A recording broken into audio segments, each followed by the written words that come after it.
Good morning, good afternoon, good evening, and welcome to yet another episode of ChatEBC, where we get to know the different EBC members, the European Bridge Chapter members from around Europe and around the world. Today's guest is from Europe, depending on which way you look at it. James and I met many years ago before EBC at various events, but we've really gotten to know each other over the last couple of years and the last couple of summits at EBC events. We've been informed together and we've had loads of dinners and got to know each other really well. So it is a pleasure to welcome James to the show. James, how are you? I'm good. It's a sunny afternoon here in London. We haven't had many of those recently, so I'm definitely going to make the most of it. Well, I always tell people that the best time to visit Dublin is in the summer, and this year that's going to be a Tuesday. So it's we have a similar kind of scenario to the UK and Ireland. Yeah, so, we get 3 days early June, and that's about it if we're lucky. Very good. So James, tell us a little bit about you. What you're up to. What's life like in your world? I have to say, I've probably had the most challenging 18 months I think I've ever had. Both business and personally wise in a lot of ways. I sort of describe life as you have natural challenges and you have unnatural challenges. And the last 18 months in particular have been what I would say some unnatural challenges. I bought a house 2 years ago. It burnt down 4 weeks after I bought it. So I had 18 months of dealing with the insurance company, bank, environment agency who objected to us rebuilding the house because it was on a historic floodplain. And a planning department that didn't know what it was doing. It ultimately ended up actually telling me I had to build it bigger. And it's the first time in 30 years in real estate I've had a planning department tell me I had to build something bigger than what I had before. But I learned quite a long time ago from planning that planning is not common sense, it's planning. So that's been on one side. And then business-wise, we had our main contractor go bust on us on two major development projects, one big residential scheme in Southampton and one brand new office development in central London. So I've spent the last 9-10 months piecing all of those back together, which has had its moments, I think. And obviously, as we all know, with post-Ukraine, the cost of building has gone through the roof. The program has gone literally by the wayside. Interest rates have gone sky high.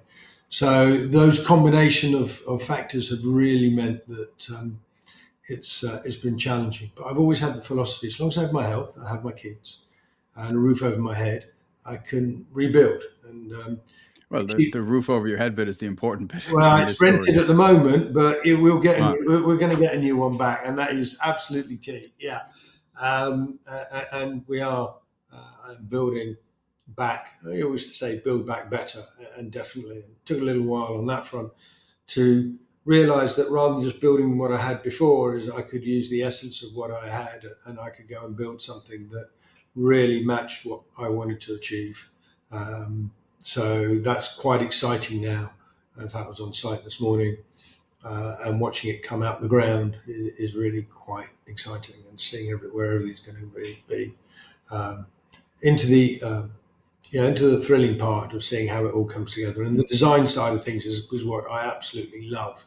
And they start talking about technical things like U values and wiring and plumbing and solar, I glaze over. And we start talking about designing of lights and kitchens, bathrooms, office floors, toilets, lifts. Not that I've got lifts at home, but do have toilets. It's really one would hope with these modern technologies. It's amazing the toilets you can get these days. And that's really that's where my sort of business has evolved to as well. I started out. It's interesting.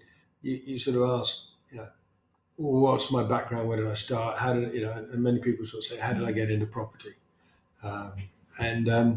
I think like kids, you always have a sort of evolution as to what you want to do and where you want to be and go. I started off when I was a kid, about 11 or 12. I wanted to be a vet. I remember having I remember going to have a day's work experience at the local vets. They asked me, was I scared of blood? I said, no, it's all right. I've seen Jaws. Which amused everybody. I'm that age, as you know, when it was out that era. Decided I didn't want to be a vet. Wasn't sort of academically, bright enough for that. Then I thought I'd want to go into law. I really would love to have gone to the bar.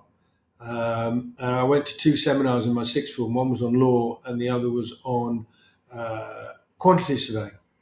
To be honest, the one on law was just bloody hard work. It just looked a lot of work. And the one quantity surveying looked quite interesting. It was outside, it was measuring, and it looked really interesting. And my late grandfather, who was an entrepreneur, is where I get my entrepreneurial, I think, spirit from. Always had some property and had always expressed an interest in property and asking me, what did I think on things. And so I sort of evolved from there, and had a friend of mine whose father was in a commercial estate agency. I went to see him and he said 2 things. One, he said, get yourself qualified, whatever you do. And 2, he said, go into commercial, not residential, because if you go into residential, it's hard to go into commercial, but if you go into commercial, it's easier to go into residential. So I left school after my A-levels. I had an offer from what was then a polytechnic. Again, I'm probably showing my age. To go. I didn't want to study. I wanted to go out of work. I'd had a challenging time both at home and at boarding school. And so I went out to get a job. I had to redo an A-level to get onto the course that I wanted to get onto. And it was one of those, took me a while to get a job, because you didn't get a job till you got experience, didn't get experience till you get a job. My first job, I lasted 3 months, crashed too many cars, misfiled too many papers. Sorry, not crashed a car or crashed 2 cars, crashed too many cars. Well, 2 to so be honest. there is a threshold. Well, 2 was too many. Okay. But yes, crashed 2 cars, and misfiled too many papers and sent too many packages to the wrong places. They decided that it wasn't, I wasn't for them. Although I have to say that even today, I remain very good friends with my 2 original bosses, who still say that they wish they'd spent a little bit more time getting me a little on the straight and narrow, and I'm the one that got away, which is nice. And relationships are very, very important. I have 3 ex-business partners and an ex-wife. And out of all 3, there is 1 ex-business partner that I don't have an ongoing great relationship with. Probably 4 ex-business bosses or partners and 1 ex-wife. And only one of those do I not have a great relationship with. Even my ex-wife, she and I have a very good relationship today. They often say happy wife, happy life. My experience was happy ex-wife, even happier life. But don't quote me on that one. I might get myself in trouble with that. That's all right. That's okay. This is just a private conversation that's going publicly on YouTube. Don't worry about it. That's absolutely fine. That's fine. And so I started work, and I worked for a couple of firms, and then I suppose in some ways I got lucky, or you make your luck. I was on a charity committee, and one of my friends, I got to meet somebody who was also on the committee, and her dad ran a commercial estate agency, investment development agency in central London. And she knew I was unhappy where I was and I was looking to move. And she said, why don't you come and have a chat with Dad? He likes you. See, it was interesting. I was 19 at the time. So I got interviewed by him in his kitchen one Sunday night. And he said, come and see one of my partners and this week and see where it goes from there. I'd love to have you. And I went to see the partner, and the partner was leading in the auction team at the time. It was a partner responsible for auctions. And they took me on, and the deal was that I would study correspondence course. I would get my qualifications. I would work by day and study at night. And I was in a proper business in an auction team. And the first day, my new boss said to me, how are you getting up in the morning? I said, fine. Right. He said, I'm going to pick you up at 5:30 tomorrow morning. We're going to Newcastle in Scotland. At the time we auctioned, one of the properties that we auctioned, or load properties, were Ladbrokes. So Ladbrokes owned a lot of their own booking offices or bookies, and they were selling them off by sale and lease back. So they would sell the freehold, but take a lease back on the whole building. And we had to go and measure them and inspect them and view them all. And we saw 9 properties in 2 days up in Newcastle and Scotland, in Alnwick and Airdrie, and 2 in Edinburgh. And I loved it. I was just in the happiest place I think I had ever been. And there's 2 things that sort of came out of that. One, I realized I have a photographic memory for anywhere I have ever been, which is quite phenomenal. That came up a few years ago. I was up in Scotland, actually in Airdrie, and guy I was with said, "Have you been to Airdrie before?" I said, "Yeah." I said, "If we walk down here, turn left, 3rd or 4th shop on the right is the Ladbrokes."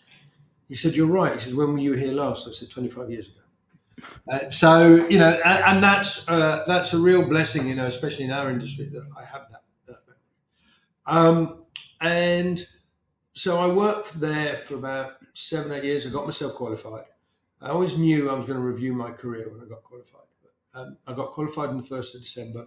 The firm I was working for got put into receivership in the 10th of December. And on the 17th of December, we got made redundant. And myself and 2 other guys left and set up our own niche commercial investment agency, which sort of been working together. And we set that up. We signed our first office deal. And this shows what the market was like. This was mid-90s. We signed an office deal in Cambridge Square, which is about as prime in London's offices as you could almost get. But we took the space and we paid £5 a foot rental-wise for the first year. Okay. Now today I couldn't pay £5 a foot a week, let alone a year, with the way rents are. But it was indicative, and we were up and trading. And I went on what was then meant to be my honeymoon, and I came back in after about 2 weeks. I brought my own card table and chair into the office. So I had a desk, and we were up and we were trading. We grew a really good business. But I knew, and I'd set up some joint ventures with some clients. I knew that I wanted to make the switch from being an agent to being a principal. I felt that I could make that decision. I wanted to be the decision maker, not the broker. So just to talk me through that. So the agent obviously sells. The principal is the person who actually develops or buys and sells. Is the person, not the agent that sells it, but the person who owns the capital, or develops it in the first place. Yeah. And I got introduced through one of my clients. There's a really interesting lesson about this. If I look through all of my investor partners and where they've come from, I had a client. We built a really substantial portfolio in Covent Garden for. There's a story there because it included Peter Stringfellow's offices in Covent Garden, which when we sold in the late 90s. And there's a story there probably for another day. And get people. I was going to say, I think there might be a lot of Europeans who might not know the icon that is Stringfellows. Okay, so Peter Stringfellow was an icon. He was a nightclub owner in the heart of London, and Stringfellows during the 90s and early noughties was probably the club, the place to go to be seen. And he'd had the club for probably 20 or 30 years, and he was an icon in the industry. And we had bought at one point what was his office building, and I suppose what would be called his pied-à-terre in London. And as the agent that was selling it, and we had to inspect it and measure it. And there's some stories there that I'll say for a rainy day and a few. Yeah, those stories might need to be formed confidential. I think we'll leave that there.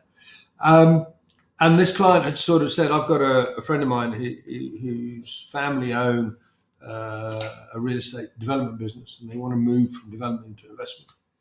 And I've told them that they should get to know you. So I went to have a chat with them.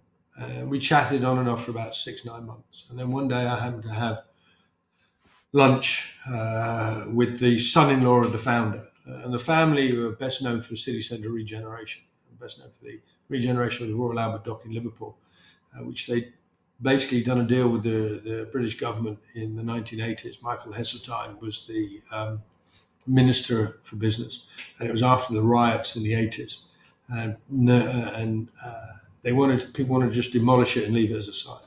And my late chairman said, "No, we'll take this on. We'll regenerate it. We'll take government money and we'll regenerate it. We'll regenerate Liverpool. And we'll bring it back to its grandeur and glory."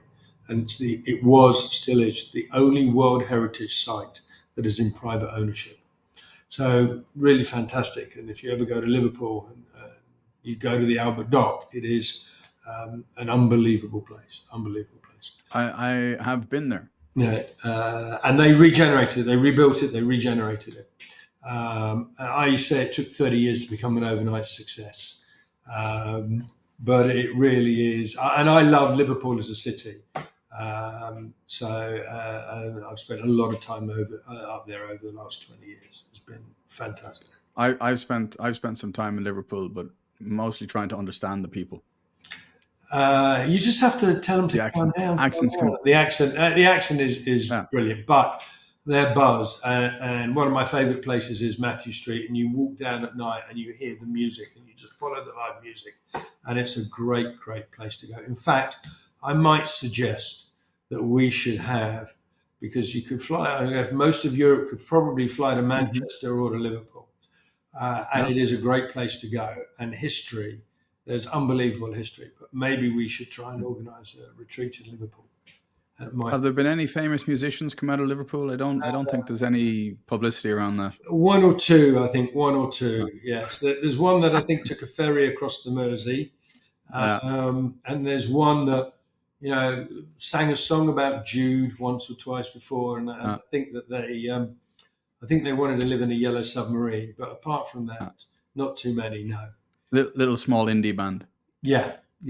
Anyway, sorry, you were telling me about the guy and what you were doing in the UK, in London. Sorry, I got sidetracked. We had a conversation one lunchtime, and he said, "What do you want to do?" And I said, "Look, in an ideal world, I want to set up my own property company. I want to be backed by a major player. Gives me the credibility to go and buy, but gives me the support and the freedom for me to be able to run my own business." His comment was, "If you're serious, I'm interested, or if you're interested, I'm serious." I can't remember which way he put it. We finished lunch. He said, "I'm going away for a few days. When I come back, let's have a conversation." One of those things he thought, all right, we'll see what happens. I'm not going to get excited, but we'll see what happens. And he called me the following day and said, "If you're serious, let's get together." And basically, in the next 6 months, we negotiated a deal. And I got to launch my own property company, which was backed by them, which had its own name in the market, but I piggybacked on their infrastructure, their funding, their capital, and go and grow a business. And we agreed to buy our first deal 10 days into the business. And I bought something at auction. And one of my clients had taught me how to buy at auction over the previous couple of years, 3 or 4 years. I'd learned that. And it's one of those great moments. The hammer came down, and I knew the auctioneer well. He says, "Congratulations, I'm delighted to have sold you your first property." And I ran into the anteroom, and I thought, "It's the biggest mistake. I've screwed this up. Oh my God, they're going to kill me." And there were a couple of guys there who happened to know.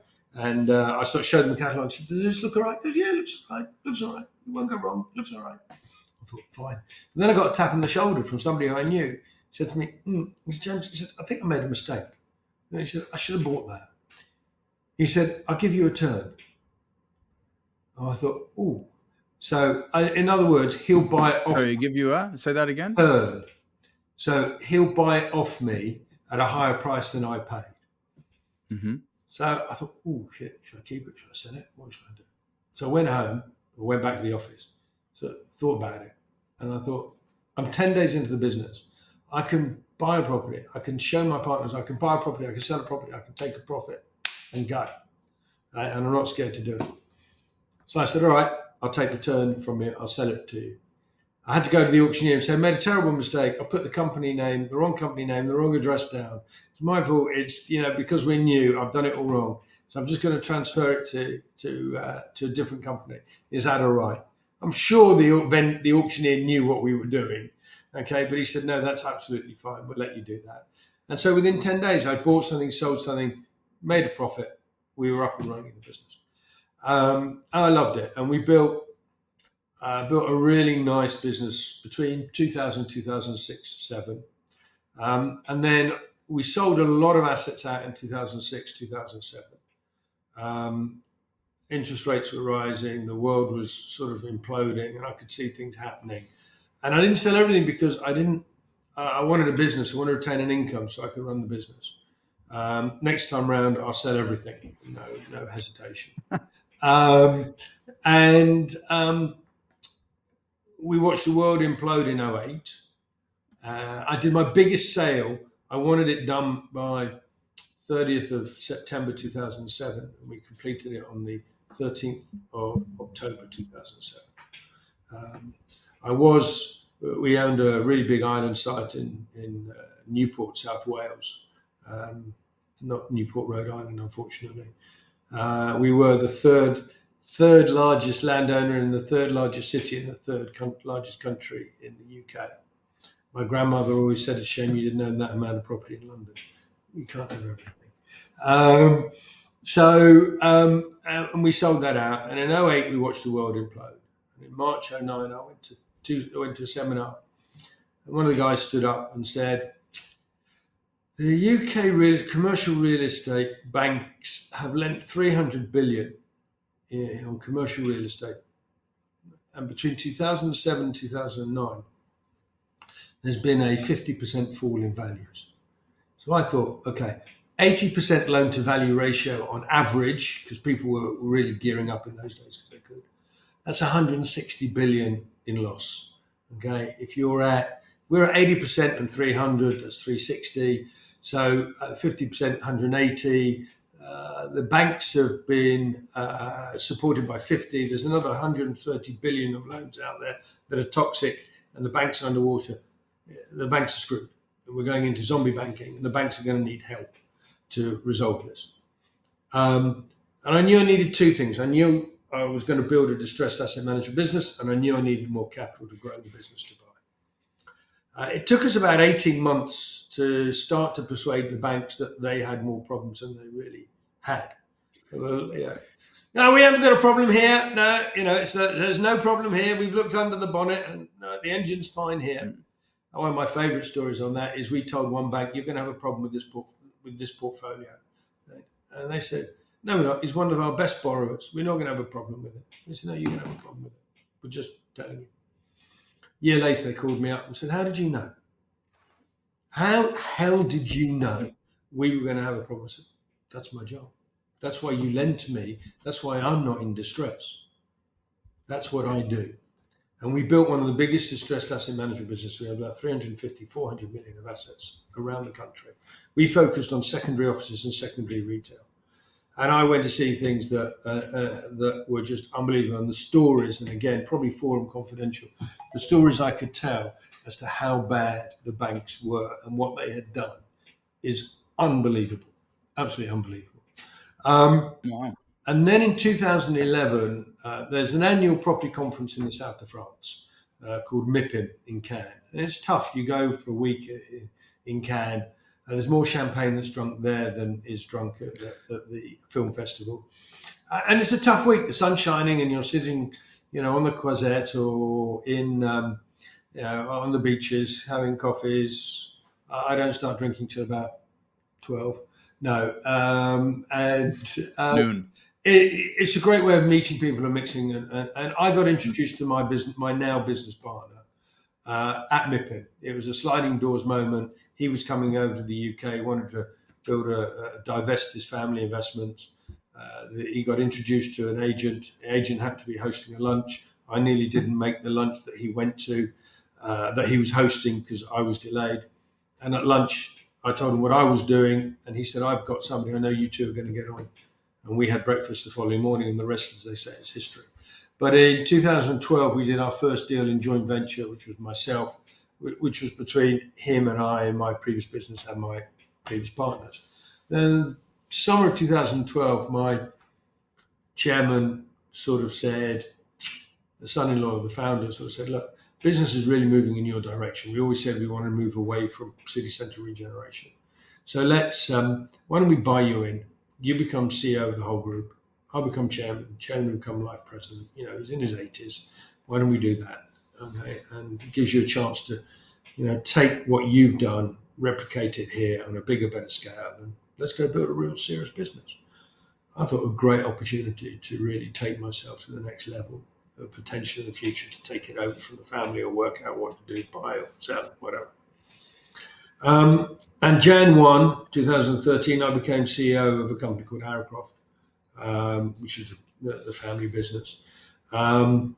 And I went from piggybacking with an infrastructure of 5 or 6 people, piggybacking on 60 odd people in 2 offices, to running 60 people, 2 offices, family, long-term lifers, people who didn't want to be there, didn't want me there, didn't want a business in the direction I wanted it to go. Whether it was a crisis of midlife or midlife crisis, in the space of 4 weeks, I separated from the business and I separated from my wife. Now, my experience is if you want to separate, do one at a time, right? Not 2 at the same time. Handling 2 divorces at the same time, okay? And people sort of say, how do I find things? And I sort of say, well, you know what? Well, the credit crisis didn't get, the ex-wife and the ex-business partner did. So it comes back to my comment about having health and wealth and knowing that you can rebuild. And I knew I would come back and rebuild, but I was having Mary hell in the business and it just wasn't where I wanted to be. And so I left. And beginning of 14, I said to Ben, who we'd done a couple of deals in JV, I said, look, why don't we see where we go? Do you want to see if we can do some more? He said, absolutely. We get on well. We'd done a couple of deals together. And in the first 6 months, 2014, we did 5 deals together, buying and selling some of the things that we bought. I did one of the best deals I'd ever done. We bought something in 2012, got planning permission for a hotel and sold it in 14. Part of the divorce was everybody else did very well. I didn't, but I made my name. And there's also a philosophy here about name and more important than money. And that gave us the launch for the families to invest in us going forward. And we created our new business, which is called Telon Capital. Telon stands for Tel Aviv, London. My business partner is Israeli. He's the Tel Aviv part. He was over in the UK till COVID and then took the family back to Tel Aviv during COVID. There's probably another story at the moment, just with everything that's going on over there at the moment.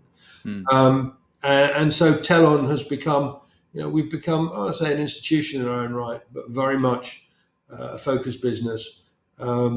We are focused now on buying central and greater London offices, very much with an eye on net carbon zero strategy, with ESG, which is what every occupier wants, every investor wants today. And we've had a really good education. We're currently involved in about 250,000 square feet. I think it's about 23,000 square meters of offices in and around London. We just finished a 50,000 square foot refurb in the city. We're building 140,000 square feet. I know I'm old-fashioned in English and talk square feet, but there's about 13,000 square meters GIA of offices in central London, St James's Park, opposite St James's Park Station, where we have views of Buckingham Palace, St James's Park, Westminster Abbey, and the Houses of Parliament and Big Ben. Real premium offices. And post-COVID, I mean, I remember reading all of these things about people don't want to return to work and that people are there was a big dip in commercial office space and the uptake and people not wanting to have the huge headquarters that they used to have. Are you seeing that change a little bit now in London? So there's a few things. I believe during COVID, what would happen is we would end up with 60% of the people in the office as an average over a week.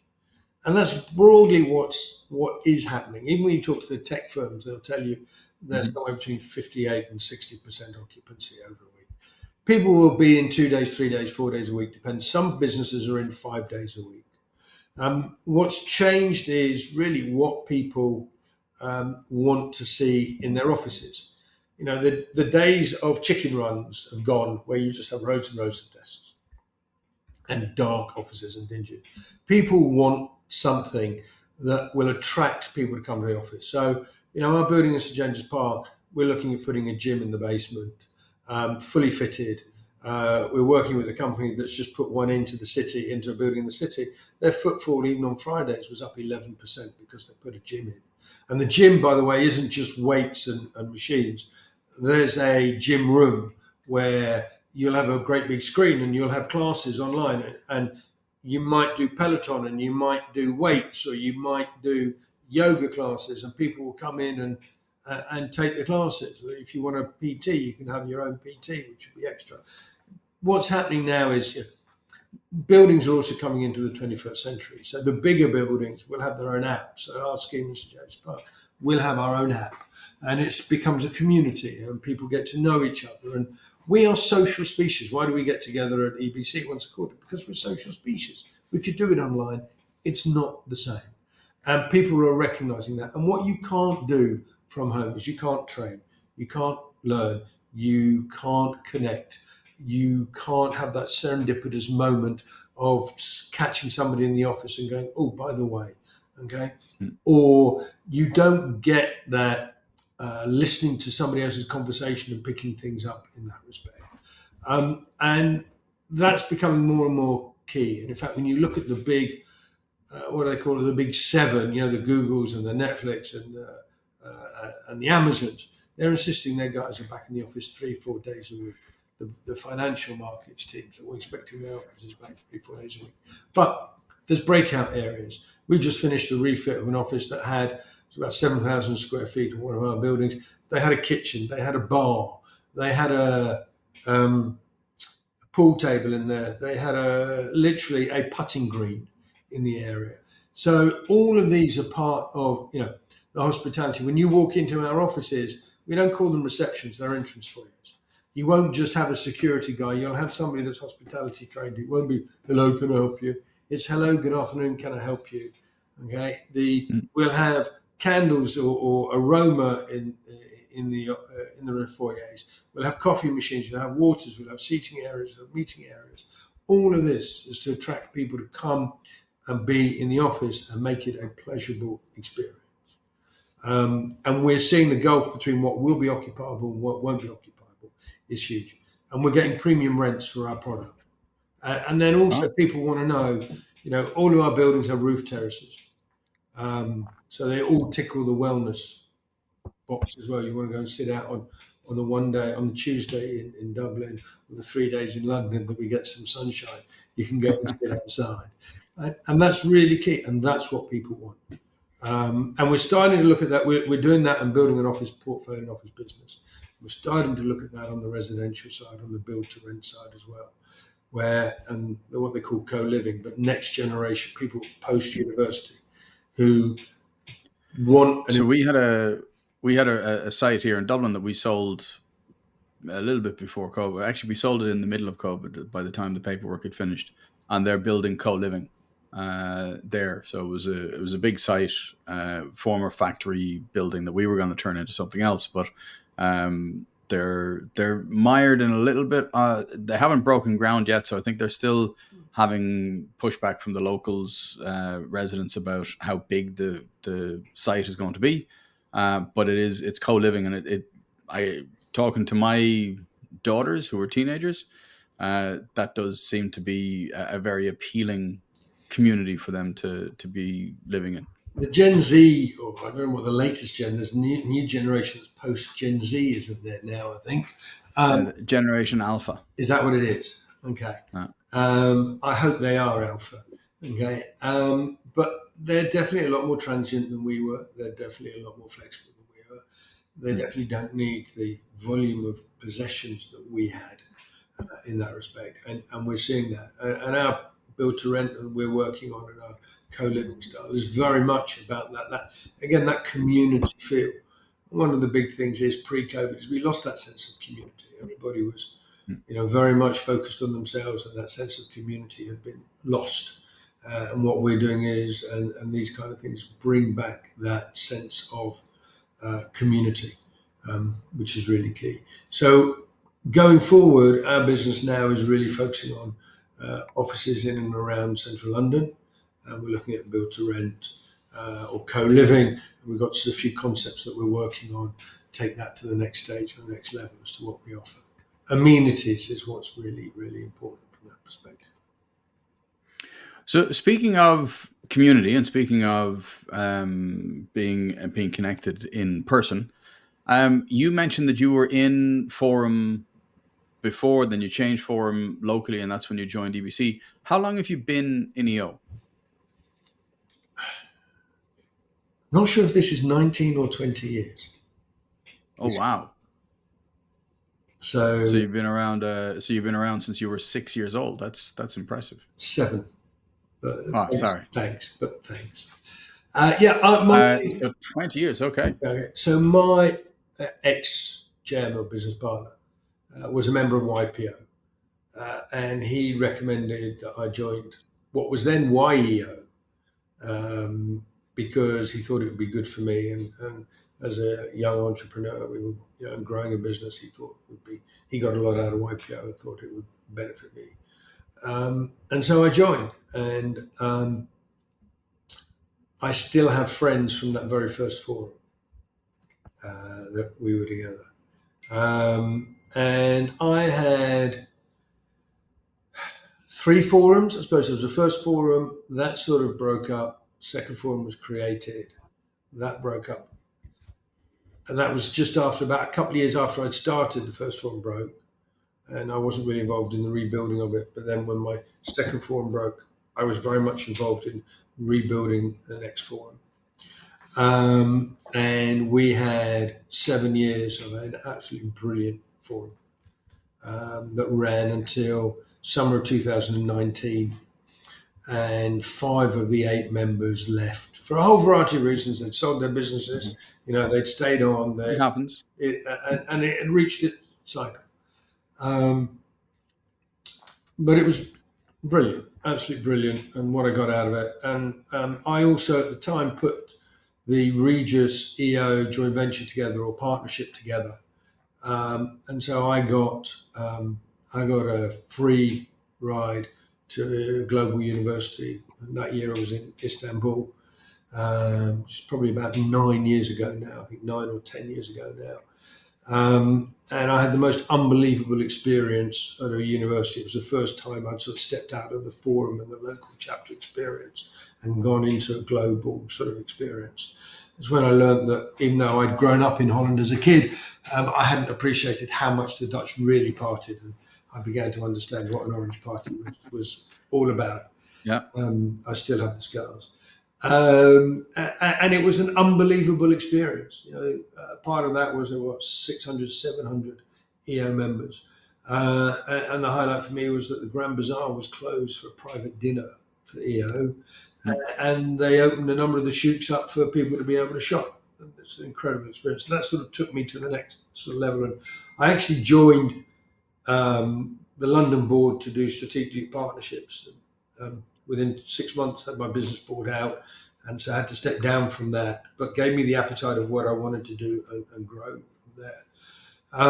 And then from a forum perspective, having had that break up, and I sort of thought, I'm not sure I want to go through this all over again. I don't want to rebuild another forum. I want to do something maybe a bit different. And EBF had started, and I'd heard about EBF. So with fantastic timing in January 2020, I joined EBF. And Who knew what was happening? Who knew? Who knew what was about to happen? Who knew? And actually what was quite funny was March 2020, Shen and I were meant to meet up just before I was going to go to MIPIM. And then post MIPIM was going to be the EBF retreat. And of course, we all know the rest, as they say, is history. But just take a step back. I had, once we set talent up and I got back in, I got involved on I became Strategic Alliance Chair for London. I then went on to the Global Strategic Alliance Committee. Shen, myself, and Michael Lutzny actually wrote the playbook for strategic partnerships that's still used by EO today. Mark Stockley, who at the time was Global Strategic Alliance Chair, put Shen, Lucy and I into a corner to work together. I think he thought that we were the troublesome three. Can't think why for 1 minute. I have no idea. No idea at all. But again, it's created a friendship and bonds you just cannot explain, beyond and depth, that you transforms anything else, any other friendships, any other way. And I'll come back to that as to what EBC has brought to me in that respect, and what EO does as well overall. And so from there, I sat in the Global Strategic Alliance Committee. I did that for 2 years. I then became a European Strategic Alliance chair, and then having done that, expert. And then having done that, Shen and I co-did that for a couple of years. We then became European MyEO experts. And MyEO is something else that I think is really, really, Shen and I created the bootstrapping concept. So where you now have, and South Africa really was the first one that they did it at a global event, where you have MyEO events that bootstrap onto major events. Mm-hmm. That was Shen and my concept. And the first place it ever happened was in Paris for our EBC retreat, and we asked TC to start a MyEO running group at EBC in Paris. And would he, because he was a runner, would he put a group together on the basis that it gives EBC an extra sort of layer? It became the very first MyEO event to bootstrap onto another event. We saw the concept, we took it to MyEO, they took it on globally, and now every major event has a series of MyEO events, okay, that is bootstrapped on, and that was Shen and my concept.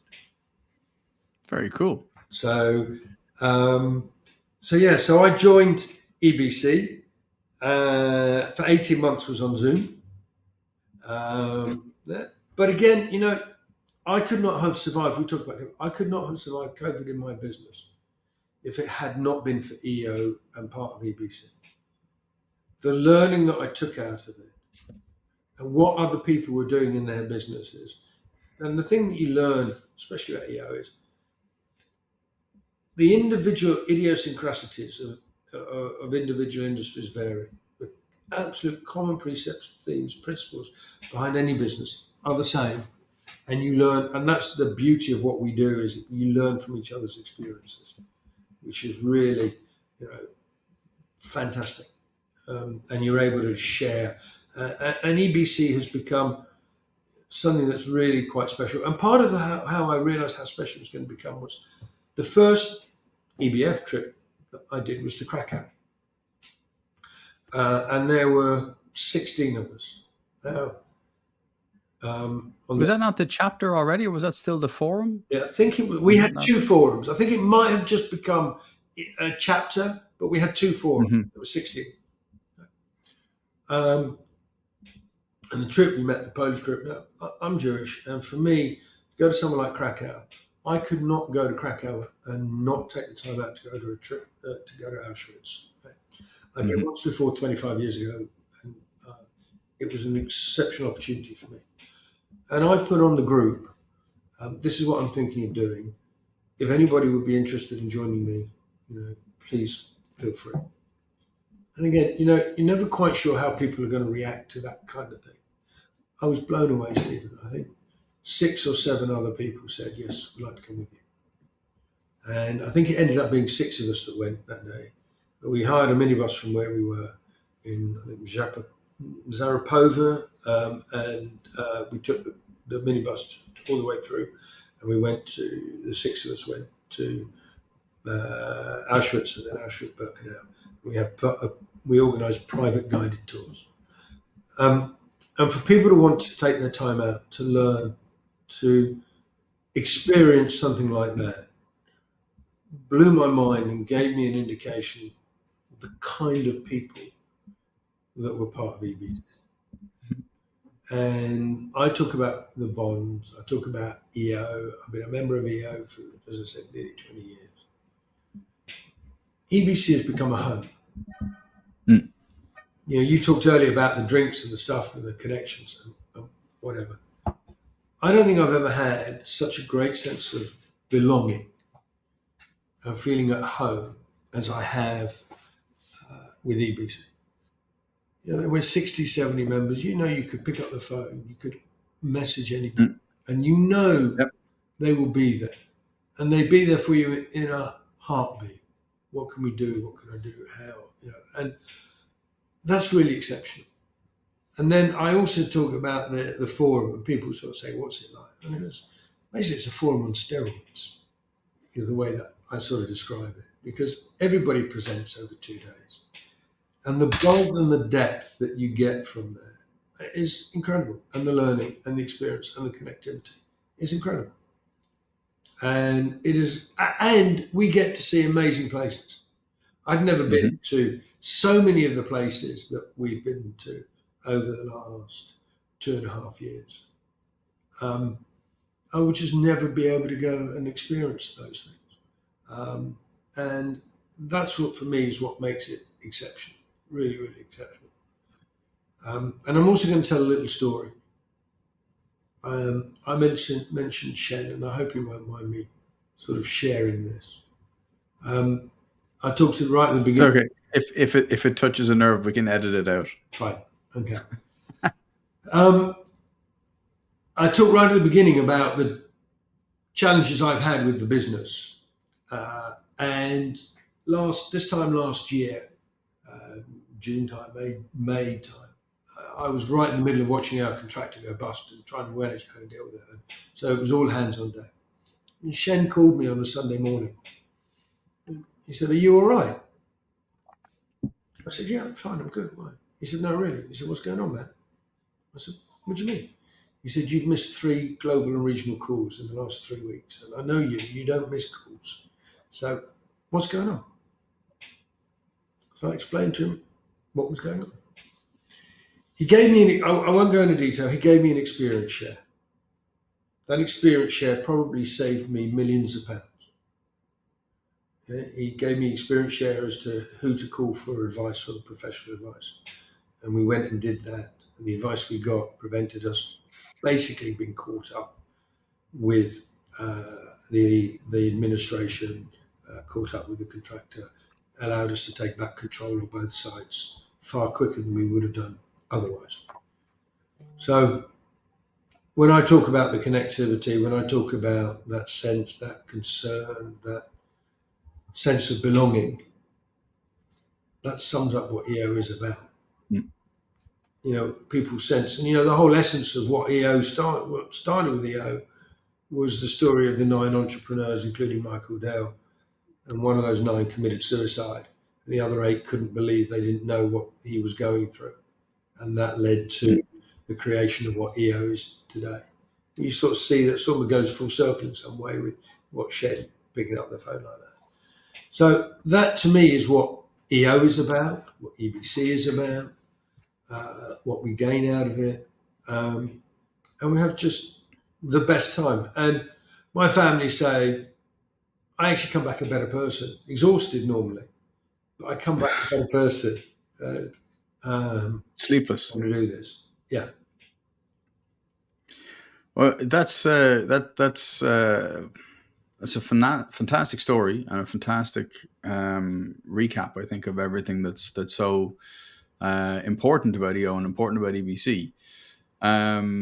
But to finish off the chat, in tradition of the chat, I have 5 random questions for you from a random generator and a question from our previous guest. You good to go on those? Good to go. Perfect. So the first random question is, what's your favorite podcast or radio show?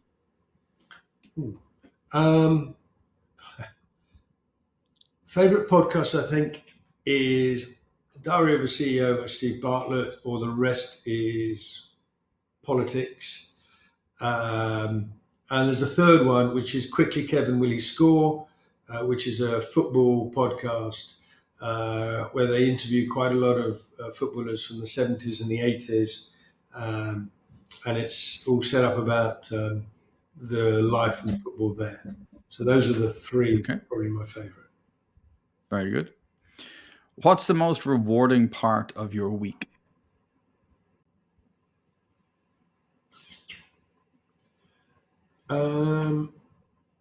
Mentoring.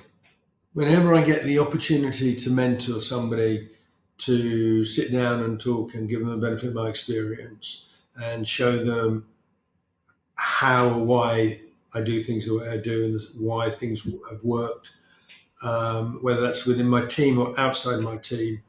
That I'd say is the most rewarding. Mm-hmm. What's your favorite way to unwind after a long day? I was going through a stage where I was having a tequila every night, but I've sort of paused on that because, as much as they say it's a healthy alcoholic drink, it was definitely, wasn't good for the liver.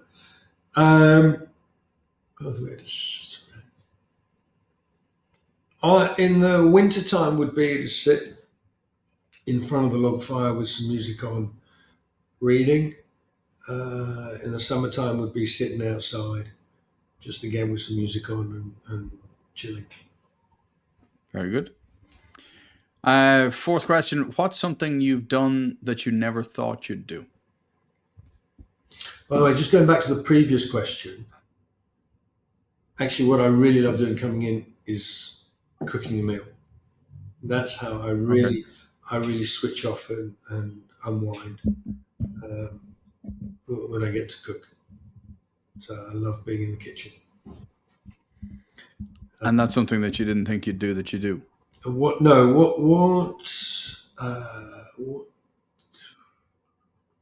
something that you never thought you'd do that you've done, or that you didn't think you'd be capable of doing and you've done? I climbed an ice wall for charity a couple of years ago. It was a 10-meter ice wall. And I stood there looking at it thinking, I'm never going to be able to do this. And I did. So that was probably one thing that I've done that I never thought that I would do. And then finally, if you could meet any fictional character, who would it be? James Bond. Bond, Burchell, James Burchell, Bond, James Bond. That just to let him know that he's stolen your catchphrase, is it? 100%. Very good. And so the final question is a question that was asked by the previous guest, who's Stefan van Gelder. And his question is, what's blocking your entrepreneurial energy or potential, your entrepreneurial potential at the moment? I think sort of squares a circle, because dealing with the house, dealing with the business and the contractors and getting that into place has really been a blockage, because it's been a year where I learned something talking about one of the great things about is I've done a number of the unlimited sort of shorter regional universities. And there's one that talks about in life you're either in survival mode or growth mode.